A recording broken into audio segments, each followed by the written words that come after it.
Hello, and welcome to the last episode of Material Matters with me, Grant Gibson, for 2020. And it's been quite a year, hasn't it?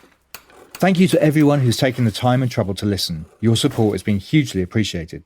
As regular listeners will know, the idea behind the show is that I speak to a designer, maker, artist or architect about material or technique with which they're intrinsically linked and discover how it changed their lives and careers. I guess this episode, which we're recording over the internet incidentally, is a little different for reasons that will rapidly become apparent. Today, I'm delighted to tell you that my guest is the multi-award-winning director, Steve Barron. We've managed to steal an hour of the poor man's Sunday, the last Sunday before Christmas, and he's in the family home. So be warned, this podcast does contain some screaming grandchildren. Steve made his name in the 80s with a slew of iconic videos featuring artists such as Michael Jackson, Dire Straits, a-ha, Madonna, Paul McCartney, David Bowie and The Jam, to name just a few. Subsequently, he segued into films, directing Teenage Mutant Ninja Turtles, Coneheads, and Mike Bassett, England manager, and television, with recent credits including the Durrells. However, in 2016, he established Margent Farm on a 53-acre site in the Cambridgeshire countryside, where he grows hemp, a rather magical but misunderstood crop which has an array of possible uses and the potential to change all our lives for the better. Not only that, but he used the crop as a key material to build his own farmhouse. Steve, thank you very much for doing this. I really appreciate it. Okay, not at all. Yeah. Hi. You're just back from Paris, I understand. You've been filming there. We've been editing there. We've been filming in Bucharest. Ah, okay. Are you allowed to tell us on what? Yeah, it's Around the World in 80 Days, the Jules Verne novel, as an 8-part series with David Tennant as Phileas Fogg. Oh, wow. Very good.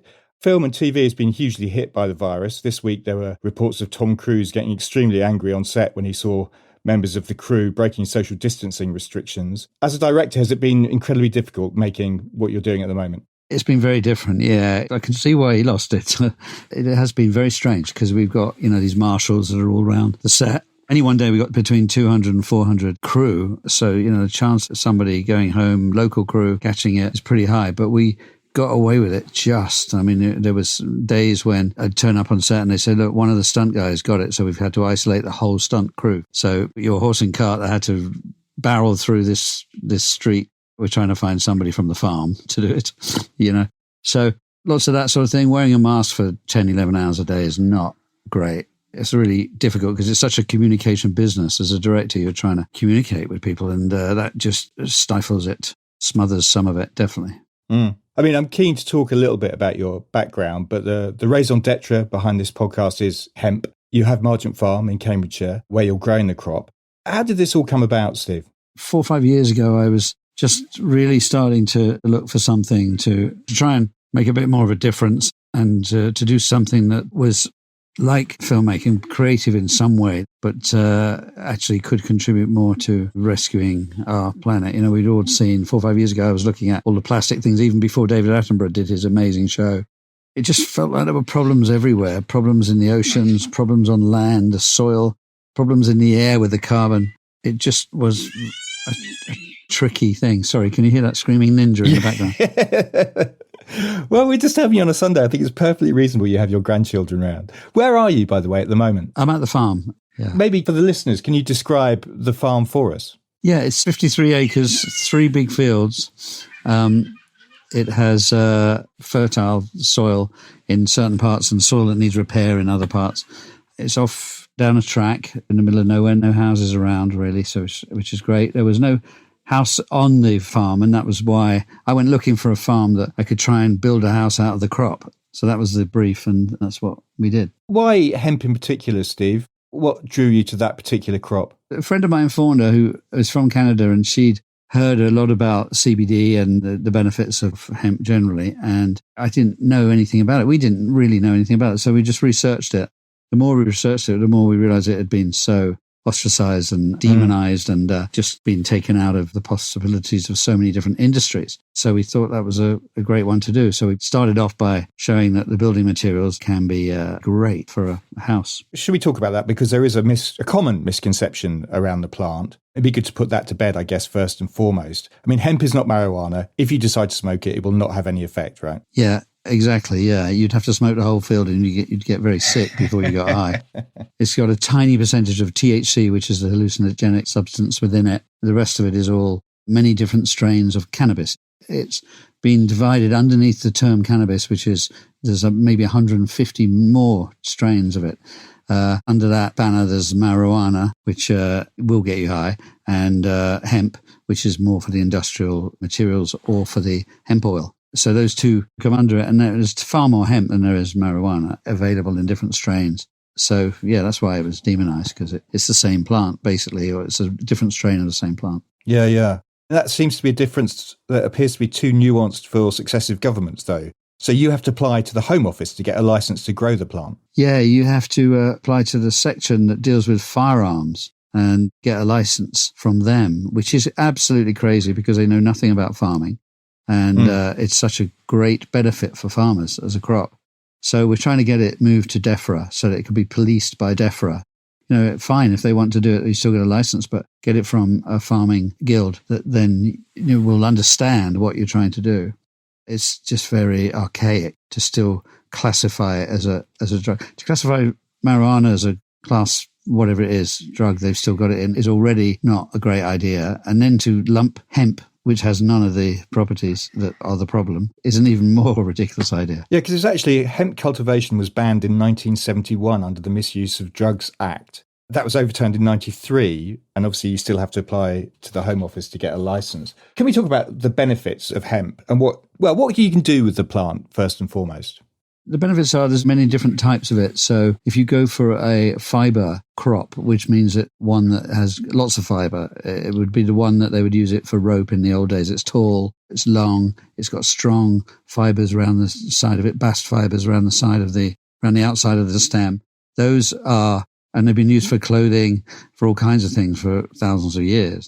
So our first year we grew a very tall one, Futura and Fedora. We did two of them. They came out really well. And inside the stem of the plant is another good material, which is also a fibre as such, but it's a pulp fibre. It's the woody core of the plant. And those two things are quite different. You've got the fibre on the outside, which is long, thin, which can be processed. This all has to be processed, obviously, into that. Long, thin fibres. Or you've got the woody core, which is much more of a mulch type substance. So you can use them for two different things. About 30 years ago, people started reusing them because they used to use them 10,000 years ago. But the pulp, the woody core, the shive, was used for a thing called hempcrete, which is an alternative to concrete. It's done by the French initially. They started using them a bit like, where you're building mud brick homes or bits of plant in with homes in Yemen or whatever. But in this case, it was all the woody core that then would be mixed with a lime and a bit of water. It would then solidify, crystallize into a very hard substance. So it's, really, that would last for hundreds of years as a substance.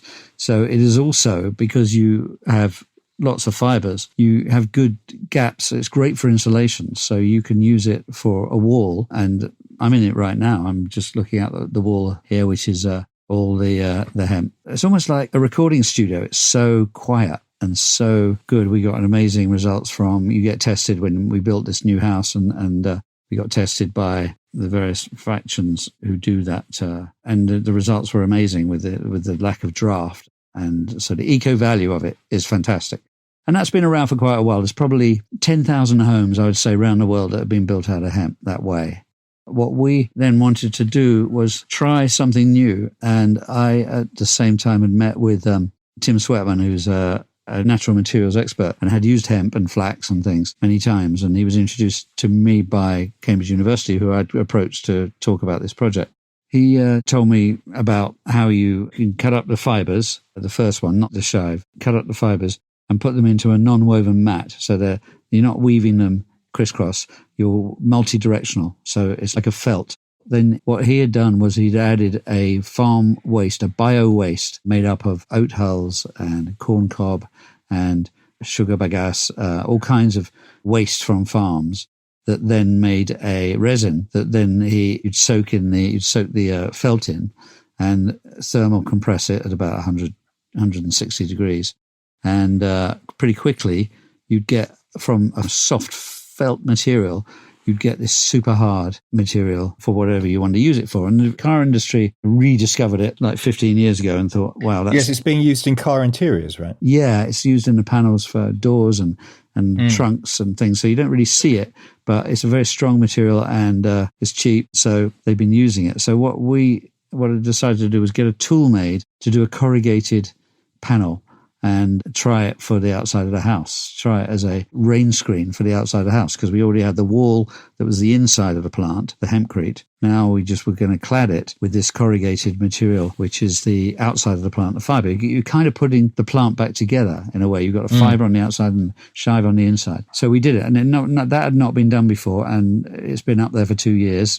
It's been great. We've had a tremendous amount of interest in it. We don't know yet whether we can commercialise it. I'm working with a manufacturer for composites in Wiltshire who is trying to, but you need all kinds of certification and regulation, and also people need, to know how long it's going to last, how waterproof it is, all those questions that have to be answered. So fundamentally, the crop from your field created the house that you're now sat in, is what we're saying. Yeah, grow your own home, we called it. Grow your own home. But it was designed by Practice Architecture, Paloma Gormley. The practice best known for Frank's Cafe in Peckham, created on the top of a multi-storey car park in 2009. How did that relationship with Paloma begin, Steve? That was a recommendation from, lots of people in the sort of hemp world, and it's not very big, the hemp world. I was asking around, and Joe McGann, who has a company called Hempen, who have done a lot of products for balms and things like that. And he said, you should try Paloma, because I said, I need to find somebody cool to be an architect for the house and build it.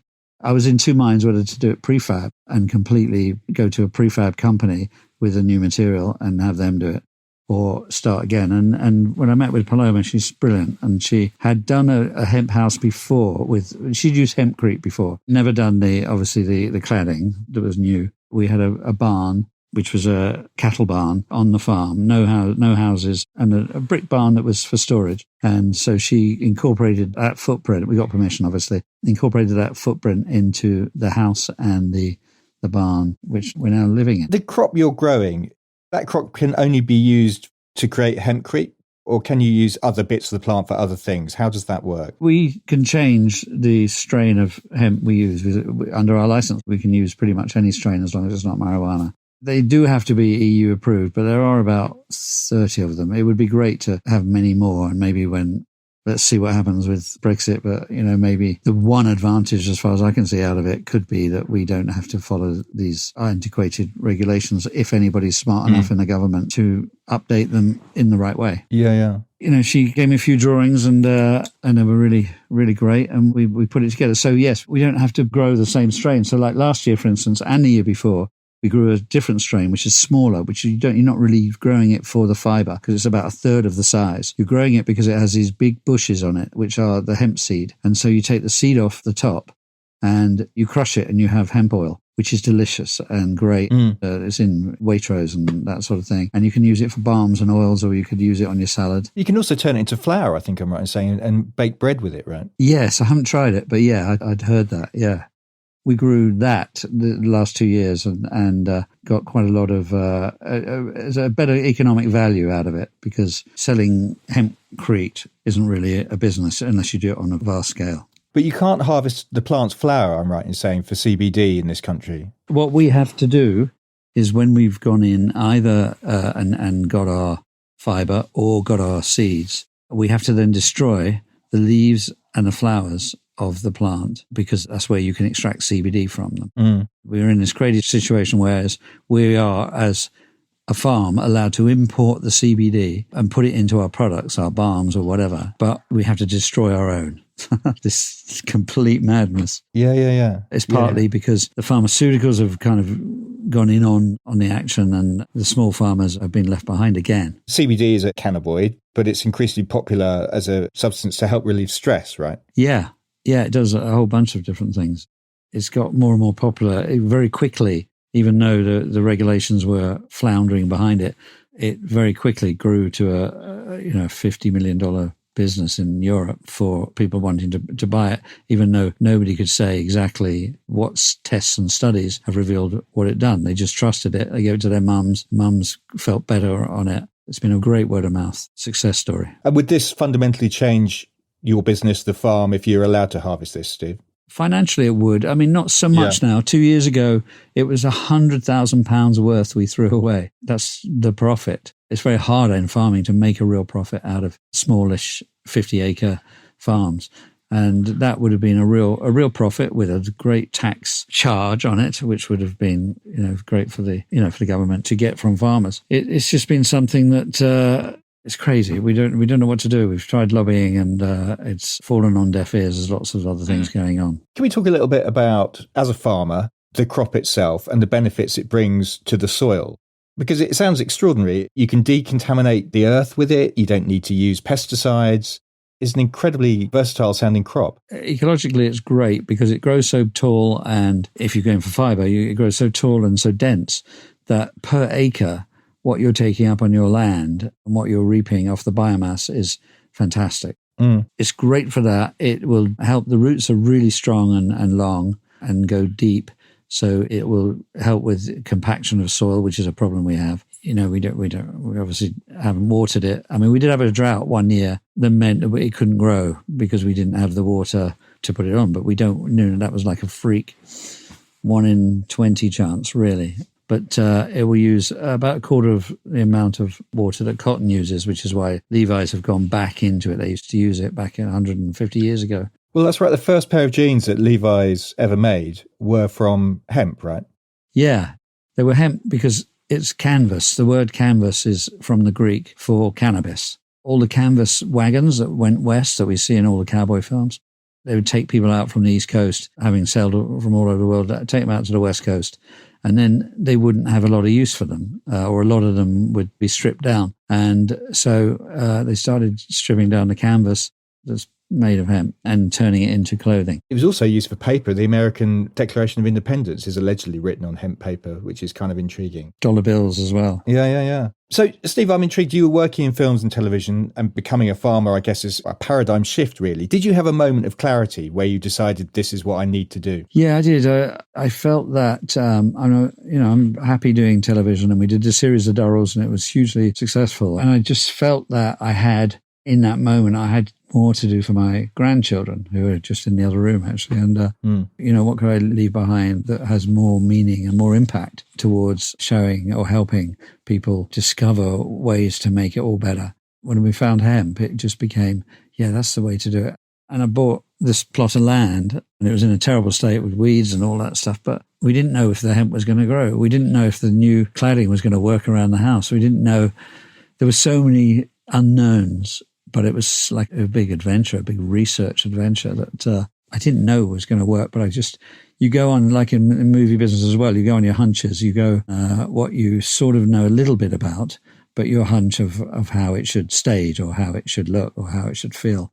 And similarly in this, it was just some hunches, a lot of which worked incredibly and some of which didn't. What didn't work? I'm intrigued. The hemp, when we had the drought, didn't work, for instance. Different levels of compression. It was discovery. It was like, is this going to work on the outside of the house? Is this going to clad on the outside of the house? Does it need to be a different temperature in the mix or whatever? What else did we try? We tried trays as well for the hospitality business, and actually shifted quite a lot of them. And then, of course, hospitality business went out a year ago. So trays made of hemp that you carried drinks and things on? Yeah, we did 100 for like 4 hotels in London. How do you do that? Is it just hemp, or is it with a bioresin, or how do you work that? Same as the corrugation. So it's the felt matting, multi-directional non-woven mat, and then you put the resin in, the bio-waste resin. So it's pretty similar. We do have one version where we have a woven cover on it, so it looks kind of cool. You've got the material look, so not just the fibre look. You've got that material look as well. So it was still, we're still in a few shops and things. Just the world of the hospitality world has gone. Yeah, well, here's hoping for next year. Can we talk a bit about your background, Steve? Your mum was a filmmaker, your father was an actor. Were you always going to go into the movies? Actually, my father was a sound man. Oh, a sound man. Yeah, he did do a bit of acting in Dublin back in the day, but bits of theatre, but he was primarily, he was a sound man. He did Ready, Steady, Go. And Did you ever see that movie Blow Up, the 60s movie? Yeah, David Hemmings. Yes, he did that. He did Rocky Horror Picture Show. So that was his thing, sound man. And my mum was a brilliant continuity script supervisor to begin with. And then she got elevated to directing by working with people like Warren Beatty and Barbara Streisand, who were directing themselves. And they used her as the bounce board for what they were doing, in front of the camera. And she got to make 3 film movies, really, on their recommendations, and things really came from. So I grew up around the business a bit, the film business. But I kind of came through a slightly different way. Went into the camera department early on when I was 15, just a tea-boy, left school very early. Got very good at making a cup of tea, which actually got me some big shows. I got onto Superman 1 because of my tea, and Bridge Too Far, and The Duelist. The Duelist. Yeah. So you worked with people like Ridley Scott and Richard Donner from a very young age. I mean, did you learn stuff from them? I didn't. I kicked myself later because I thought, why wasn't I just and Richard Attenborough as well? Why wasn't I watching what they were doing? And I didn't really know what they did. I didn't go to film school, so I didn't really know what the director did outside of handing him his cup of tea and seeing him talk to the actors and talk to the camera crew about angles and things. I didn't pay enough attention. I did watch Ridley Scott kind of paint images with, he'd take a whole bags of flour and lay them along a muddy path in France and make the path lighter so that it had this look to it. And I was fascinated by that, but not, I didn't look enough at it. And then very quickly, because I think when I was about 20, I was just still doing Superman. I got friendly with some people in London who, same age as me, who were in the music business and wanted to make films of their bands, like videos, whatever they were called at the time, promotional films. So I kind of winged it. I knew a bit about the cameras, didn't know about the directing, and winged it, and just kind of slowly fell into directing these promotional films. The Jam was the first one, and Adam and the Ants, and he did Strange Town. Was it Strange Town? Was your first one? Yeah, that was the first one. And in fact, I rang up a few of the crew on Superman. I said, look, they've given me $2,000 to make Polydor, give me $2,000 to make a film for this band, and I don't really know. Can you come and do it? So I got the operator and I got the DP and a few of the crew around to make it. But I wrote out a call sheet. I knew a bunch of things to do, and I knew what lenses to use.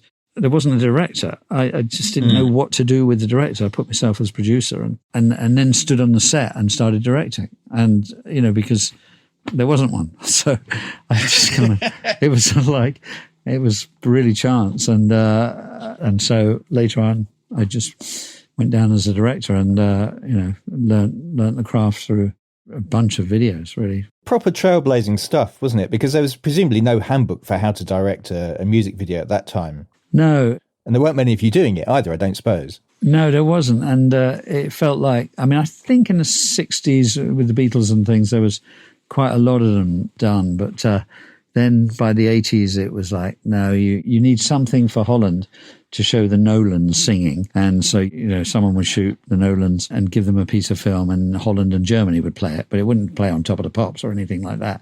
They would not go near it. And somehow it kind of grew from that, where people were saying, well, wait a minute, can it be more creative? We'll give you a bit more money. And it grew by the late 70s into that. Part of it was, I feel a lot of it was Duran Duran and Flock of Seagulls and those bands that just were suddenly very visual. And they were going to sell more records if you got them on film because of how they looked, not just how good the video was. And so it became more important through punk and new wave to get pictures for them, to get film to put them across. Yeah. And you went on to make a slew of genuinely, properly iconic videos. Money for Nothing by Dire Straits, Take On Me by a-ha, and of course, Billie Jean with Michael Jackson. You must get asked this all the time, I guess, but what was it like working with Michael? It was a long time ago. So he was really sweet. We were roughly the same age, I seem to remember, and it was like, but it was just before the album came out, Thriller. So he wasn't, this was a new variant since Off the Wall for him. It was like a more grown up album, and no one quite knew. You could hear the song. When I got Billie Jean, I was like, this is an amazing song, really unusual. They weren't even sure it would go in the charts because it was, it didn't sound like other songs. It didn't have all the usual stuff in it. he was quite soft-spoken and, a bit shy, but we had a couple of good chats before I came to LA. Then I landed in LA and we had a good talk before we shot it. And he was very trusting, he just let me do what I wanted to do, basically. And, later on, obviously, once Billie Jean and Beat It exploded, he was much more in control of his videos through, Thriller and everything. It was much more what he wanted to do. Whereas at this stage, he wasn't sure what videos we're going to do. That's interesting. And the thing that used to fascinate me as a child probably says quite a bit about me, I suspect. When you watched Michael's feet as he was dancing in Billie Jean, it really used to bother me that he'd be touching a paving stone and it didn't always light up. Yeah. What was going on there? What was going on is that I initially said to Michael, look we're going to, your dance is going to be whatever, you want it to be. I haven't seen it, and he hadn't really worked out what it was yet. But his manager said he was practicing in front of the mirror and he'd got some ideas. So I asked for the art department to make a street of paving stones that were touch sensitive. But when he stood on them, they lit up so that it would react straight away. And of course, the budget was not very much. I mean, it was big for me, but it was $50,000 compared with $2 million for Thriller. It was tiny. Even Beat It was $300,000. We just had that, a very restricted budget really for what we were trying to do.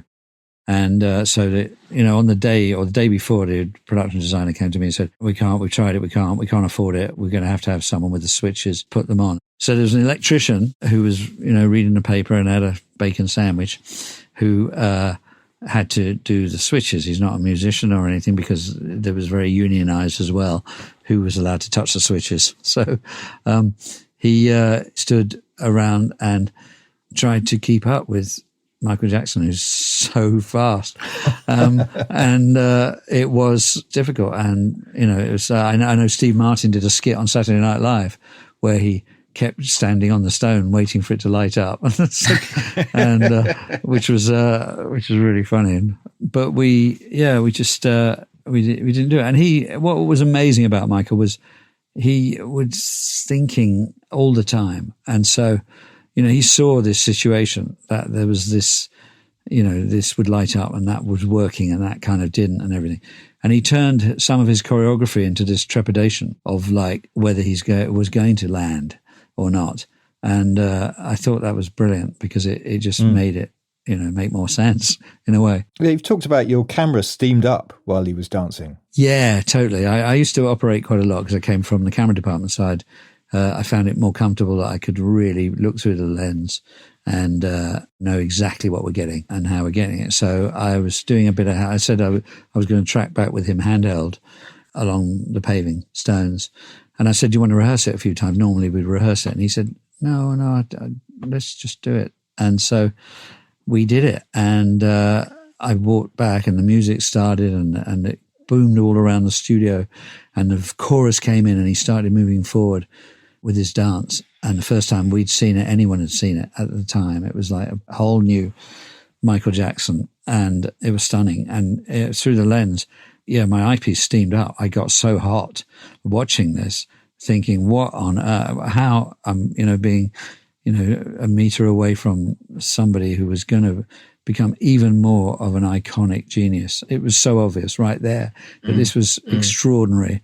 And this was almost not human. It was, this cat-like movement and comfortable with the song and what works with the song. And so that was a stunning moment where I probably didn't have another moment like that through another 200 videos. Yeah. Culturally as well, it was incredibly important because it got played on MTV and Jackson was the first black artist to be played on that station, which until that point had been the kind of province of white rock bands. Were you aware of that when you were making it, I wonder? Yeah, we were, only because the head of CBS at the time, who we were making it for, said, we're going to get this on MTV. This is going to be on MTV. It's going to be, it's a pop song. It's going to go on MTV. It's not going to be, separated into a black channel or anything. And he was pretty sure. And then after we delivered the video, and 2 weeks later I got a call from him saying MTV has said this isn't their sort of music. And he freaked out with them and called them out. Obviously, they eventually let it go on. I can't remember, it was 3 or 4 weeks after we'd delivered it to them, but then they put it on. And of course, then Michael Jackson became their biggest artist of all time and became MTV. He was MTV. That's the irony of it all, that, they were very naive about it. Was it difficult watching his descent from your point of view, Steve? Yeah, it was obviously very sad. I mean, what he was doing to his looks and everything was... He was such a great-looking kid when I worked with him. He was like 21, 22, I think. But he was great-looking, but he was obviously unhappy. He was obviously... There was stuff that he didn't like about his past, it seems, from, who knows the full truth. But it was very sad to see that descent. Do you think the music video as a tool in the age of YouTube is as important as it used to be? Do they contain as much art and craft? I see videos sometimes, not very often, because it's very hard to find where you have to go wanting to look to get them. But you see videos that are, really cool. That at the time, if they'd have made them at the time that I was making videos, they would have won Video of the Year. But they don't get seen except by the fans. Really, they don't get noticed. So it's kind of sad. So with Aha, with Take On Me, we just passed the 1 billion view mark. I saw the band in Cape Town when we were shooting down there, and we celebrated with the band because it's a rare landmark to get through. Hopefully they do get seen, but I don't know where that is. I mean, yeah. I've not watched an MTV video award show. I don't know what are the top videos and what else is around. Because what was the technique you used for Aha? Rotoscope, right? Yeah. Which was an old technique that you kind of revived. Yeah, it'd been around since very early animation because it was an easy way of doing animation. You'd shoot the characters live action, and then you'd draw around them on a piece of cell that gave you the animation when you shot it again, frame by frame. So it was a bit of a process, but it meant that the animation's not coming out of your head. It's coming out of something that's physical, that was already shot, already done. And subsequently, you went on to have, huge success in the movies as well, directing Teenage Mutant Ninja Turtles in 1990, Coneheads with Dan Aykroyd, Mike Bassett, England manager in 2001. It's an eclectic list. Is there a thread that runs through your work? You've talked in the past about having an aversion to repetition. Yeah, I don't think I ever did a sequel. I mean, a lot of the films that I did see, we had sequels to them, maybe 5 of them. And I didn't ever want to, I just felt, yeah, you've done it. Once you've unlocked it, that's the whole thing about directing, I think. You're unlocking these ideas and a certain story and a narrative, and it's something that you don't really, I don't think anyway, you don't necessarily want to do again. Are there parallels, Steve, with farming hemp and doing what you do in your other half of your life? Yeah, there are parallels, yeah. I think... especially if you haven't been a farmer before, and it was all new to me. The parallels were get yourself surrounded by a crew, and in this case it was surrounded by part-time farmers and consultants for hemp, consultant for organic farming, a consultant for the materials. That was all very much like movies. You surround yourself with people that know more than you, that are better than you. That's the way you do it. So those parallels are all there, the research side of it and then the hunch side of it. Both of those are very similar. And then, hit and miss. Sometimes you get a great crop and sometimes you get a cool film, How do you split your time now between the directing and the farming? Well, I've just been doing obviously lockdown, I was on the farm all the time, which is fantastic. We had a good crop. And the rest of it is I've just been away 4 months in Bucharest and Paris. That is... obviously I've got to leave the farm to other people to deal with, which is what I do. But it's probably half and a half if I don't do a film every year. If I do a film or a TV every year and a half sort of thing, then which is I'd prefer. Do you feel there's a moment where you have to make a film, or is it a question of what comes to you? It is it's what I get paid to do. And, this farming is not a lucrative business, that's for sure, especially like the way we did it, which was R&D. We were doing a tremendous amount of R&D for the hemp materials. And, that was paid for by what I do in TV. So I need both. And I'm quite happy with both. It's nice. You miss it after a while. You miss television that you like to do. And then when I'm in television, I'm missing the farming. So, can we talk a little bit about plans for the future? Because I've taken up loads of your time, so I ought to let you go and get back to the grandkids shortly.